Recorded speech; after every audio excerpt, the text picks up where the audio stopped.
Chef आप laughter chef कैसे देखते हैं? बिकॉज सी आज की तारीख में जी सबसे बड़ा शो, सबसे हिट शो, सबसे फनी शो लाफ्टर शेफ है।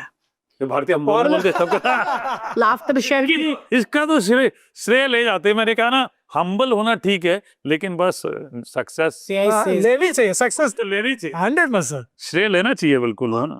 आप दोनों को जब मैं देखता हूँ, भारती तो चलो यार मेरे घर की है तो हमारी मतलब दाल बराबर है, सुहागरात वाली दाल सुहागरात वाली दाल। ये डिश का नाम मिल गया मुझे। अच्छा, ये बढ़िया नाम मिल गया मुझे। अच्छा, सुहागरात वाली दाल। पता चला दूध की जगह केसर वाली दाल जा रही है। गुलाब की पत्तियों के साथ, और वो सब भी कोई दुल्हन करे पाजी। नहीं, वो दूल्हा करेगा ना, पर दुल्हन को तो तैयार करना पड़ता है। हाँ, ये भी है। लेकिन लाफ्टर शेफ जब हिट हुआ, जी, क्या क्या क्या क्या फील हुआ आपको? बहुत बढ़िया भारतीय। ये लोग, ये कॉमेडियन जो ये लोग है, ये जो जत्था है, ये झुंड है, ये सताता है आपको, परेशान कर रहा है? मेरी बहुत बड़ी सताते हैं, मजा भी आता है।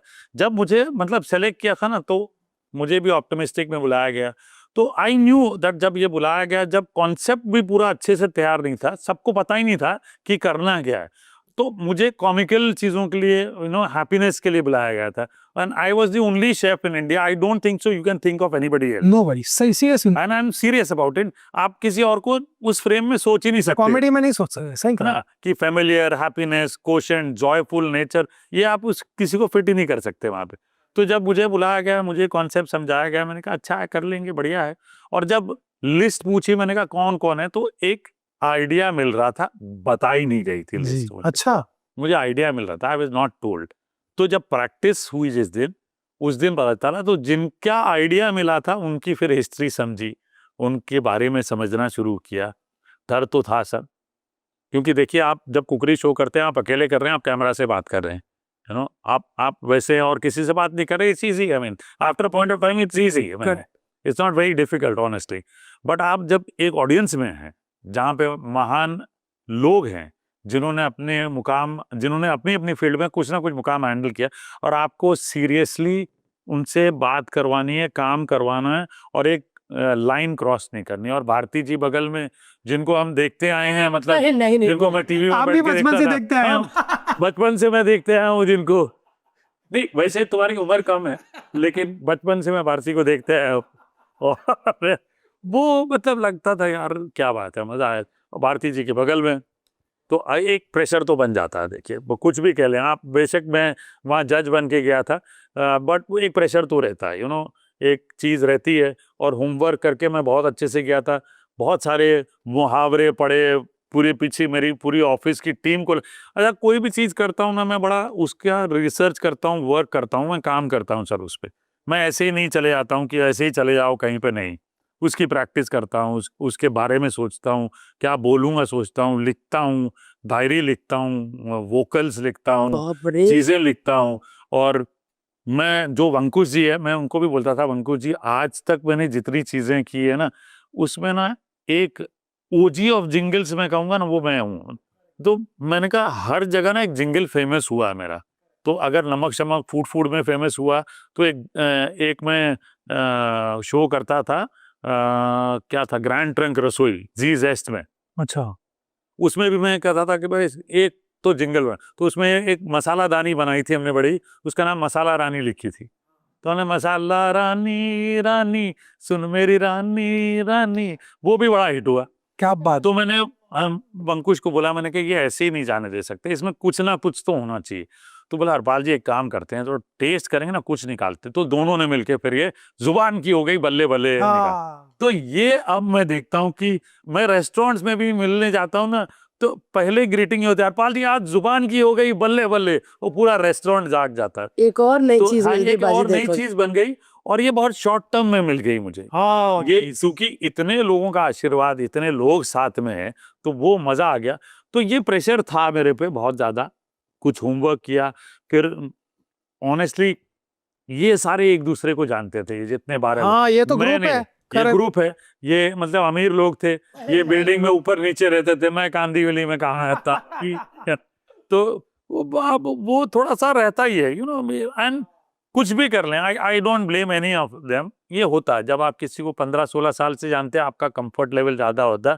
मुझे अपना कंफर्ट लेवल बनाने में समय लगा, सही समय लगा जो ऑनेस्टली। और लगता नेचुरली लगता है लेकिन अपने ये ही अब जवाब ही। इतने कंफर्ट हो गए हैं ना वहां पर कि मैं आपको क्या बताऊं, राहुल वैद्य से लेके पोला यानी कि करण कुंद्रा इनके बेस्ट फ्रेंड बन चुके हैं।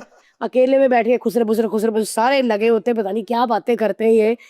मतलब बहुत मजा आता है देख के। मतलब अब ऐसा होता है ना पाजी कि बंद नहीं होना चाहिए, ये अच्छी चीज चल रही है। नहीं, बंद नहीं होना चाहिए, क्योंकि देखिए आज दुनिया में जो स्ट्रेस है, ये शो उसको एड्रेस कर रहा है। आप इस शो को ना एक मैनेजमेंट की तरह सोचो। आप जब आप मैनेजमेंट की तरह, मैं तो उसी एंगल से सोचता हूँ, क्योंकि मैं और कोई एंगल से सोच ही नहीं सकता हूँ। स्पीकर हूँ, लोगों को समझाता हूँ, सिखाता हूँ, बताता हूँ, हंसाता हूँ, ठीक है ना।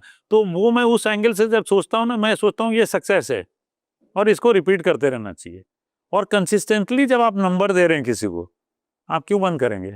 Agreed agreed. लोग देख ये क्लिप काट के कलर्स को भेज देनी चाहिए, है ना पाजी? नहीं, ये तो मतलब एक गिवन है। बाकी तो देखो भारती, चैनल के सामने तो हम सब कठपुतलियां हैं। देखिए आप कुछ भी कर लें, आप उनकी उन्होंने सोच है, क्या सोचा है उनके पता सोच नहीं के आगे हम नहीं कुछ कर सकते। लेकिन आरओआई की जब मैं बात करूंगा, तो आरओआई में तो हम दे रहे हैं ना सर। 100%। मैं आगे नहीं और बोलूंगा, ये हमसे बड़े बड़े शो है जहाँ पे आरओआई नहीं है। ROI पाजी में अभी ये कुणाल बहुत बड़ा- कपूर आए थे शेफ, उनका तब मास्टर शेफ चल रहा था, हमारा लाफ्टर शेफ।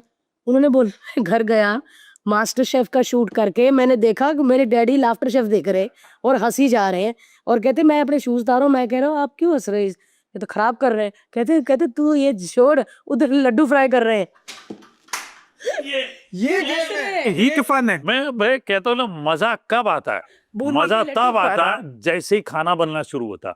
वहां जो कॉमिक होती है ना चीजें, हद वो दो कढ़ाइयां लड़के टूट रही है, कोई ग्लास का बोल वहां रख रहा है, कोई प्रेशर कुकर की सीटी निकाल दे रहा है, कोई प्रेशर कुकर को ऐसे ही हिला रहा। भाई साहब फट जाएगा। सर, किसने बोले में किया था ना? बोले रे, पहले सीजन में कुकर सीटी बजी, कहते अरे कुकर बंद कर दो, तो सीटी उतारती। क्योंकि मैं घर में खाना बनाती हूँ, मेरे को अहमियत पता है यार कुकर फटने की। पाजी ओ ना हम पास जाए ना कुछ करे, मतलब कुछ भी। तो ये बहुत बहुत रिस्क। और ये अपने समर्थ और चिंटू कांच के बॉल को तड़का लगाने के लिए रख दिया। सीधा कहाँ? सीधा गैस पे गैस पे फट गया वहीं पे। मैं आपको एक इंसिडेंट बताता हूँ हर्ष भाई। मैं बैंक्वेट में काम करता था सेंटोर जूहू में, जी। ठीक है ना। मैं जल्दी पहुंचा था, 2 बजे मेरे उस्ताद आए, तो सब हम लोग बैंक्वेट की जितनी पार्टियां उनका खाना बनाना शुरू किया। तो एक उस्ताद आए, उन्होंने एक हंडी ली और यहाँ बगल में एक हाई वाला गैस रेंज था और बाकी नीचे छोटे छोटे रेंज थे। तो मैं छोटे रेंज पे काम कर रहा था। ये बंदे ने एक हांडी ली और सिम पे रख के चले गया और बोला भी नहीं हमको कि क्या रख के गया। हम खाना बना रहे हैं यहाँ पे, मैं यहाँ पे कुछ 50-60 किलो मटन की तैयारी प्याज में भून रहा था। अचानक से बुम आवाज आई ओह शिट। और मैं बगल में जाके गिरा और ये जो हांडी है ये उस साइड जाके गिरी और पता ही नहीं चला क्या हुआ, कुछ समझ में नहीं आया। हाँ करे। हमने फटाफट गैस वैस बंद करके भागे किचन से बाहर। थोड़ी देर बाद जब शांति हुई तो वापस किचन में आए। तुमने कहा हुआ क्या साला, समझ में तो आए? बोले गैस वैस का लीक, कुछ नहीं। अब आप ये बात सोचिए खाली, हुआ क्या था। जो उस्ताद ने जो हांडी रखी थी ना, वो अदरक लहसुन का पेस्ट था। वो डीप फ्रीजर से निकाला था, यानी पूरा आइस हुआ था। वो गैस शुरू करके चले गए, नीचे से गैस ने गर्माहट चालू की, ऊपर प्रेशर बना, कॉपर की हंडी हर्ष वो उड़ी ऊपर और वो जाके 20 मीटर दूर जाके गिरी। और उस दौरान जब फ्लाई कर रही थी, कुछ कुछ कुक्स जो है नीचे झुके और वो हंडी ऐसे हंडी थी, ऐसे खुल के ऐसे हो गई पूरी। अरे बाप रे, ये गैस। हाँ, ये गैस के ऊपर जो हंडी थी फट के, और जाके हमने देखा वो अगर हंडी किसी को भी लग के जाती थी, गले में लगती तो मर गया था। Oh shit. आप एकदम सोचिए इतना डेंजर काम है खाना बनाना। It is not easy. Harpal भाई आप बैठते क्यों नहीं है? आप क्यों? मैं बैठ नहीं सकता। See there are stars standing in front of me as a responsible person. पहली चीज सेफ्टी देखनी होती है मेरे को कि क्या ये लोग कर रहे हैं, बहुत सही। ये लोग क्या। और मेरी नजर घूमते रहती है पूरी और मैं चलते भी रहता हूँ। कई बार बोल भी देते हैं मेरे को, अरे हरपाल जी आप पैंट्री में खड़े रहनी है ना, please don't go there because they keep asking you things and knowingly unknowingly you tell them. So मैं फिर देखता हूँ कि ये लोग क्या गड़बड़ कर रहे फिर हैं। दूर से इसको हटाओ, किसको सर, इसको, अरे उसको, ऐसे करते रहते हैं। तो ये बड़ा, क्योंकि बहुत मुश्किल वाला काम बहुत है। देखिए, मुश्किल है, बहुत मुश्किल है। और ये- कईयों के कैरियर शुरू हो रहे हैं, अगर जल वला गए, कुछ हो गया, बॉस, नॉन रिपेयरेबल कोई चीज। अभिषेक समर्थ करियर शुरू हो रहे हैं भाई, देख लो उन्होंने जितने बर्तन तोड़े हैं। तो ये डर लगता है सर, ये बड़ा इम्पोर्टेंट काम है। लड़कियां काम कर रही है तो उनको आउटफिट भी ऐसे दिए जाते हैं, भगवान का दम। मैं और पाजी फैशन शो हम यही डरे रहते हैं कि मतलब स्वागत वाली खीर। मैं और पाजी तड़का लगा रही, भारती मैं तो देख रहे उन्हें वो वाला चीज उठे रखती है, वो पिघल सकती है, फट सकती है, फिर मैं जाके बोलती हूँ हटा दो उसको, ऐसे करो। अरे बाप, लेकिन पाजी एक बात बोलूं, आपके साथ काम करके इतना मजा आता है, इतना मजा आता है, क्योंकि वाकई आपने सही कहा कि अगर टीवी में खाना बनाते कोई कॉमेडी कर सकता है तो पाजी आप, क्योंकि हम लोग इतनी कॉमेडी करते हैं। कहते हैं कृष्णा बार बार बोलता है कि कॉमेडी अपनी जगह और हरपाल जी अपनी जगह, क्योंकि हरपाल पाजी का पंच ही कैसा होता है, क्या बस ऐसा ही था मेरा। फिर कृष्णा बोलता कॉमेडी अपनी जगह, हरपाल पाजी अपनी जगह। पाजी मैं तो बहुत ग्लैड हूँ कि आपके साथ मैं काम कर रही हूँ, स्टेज शेयर कर रही हूँ, बहुत कुछ सीखने को मिलता है। हमारे पॉडकास्ट के क्लिप्स देखने के लिए इस चैनल को सब्सक्राइब करिए।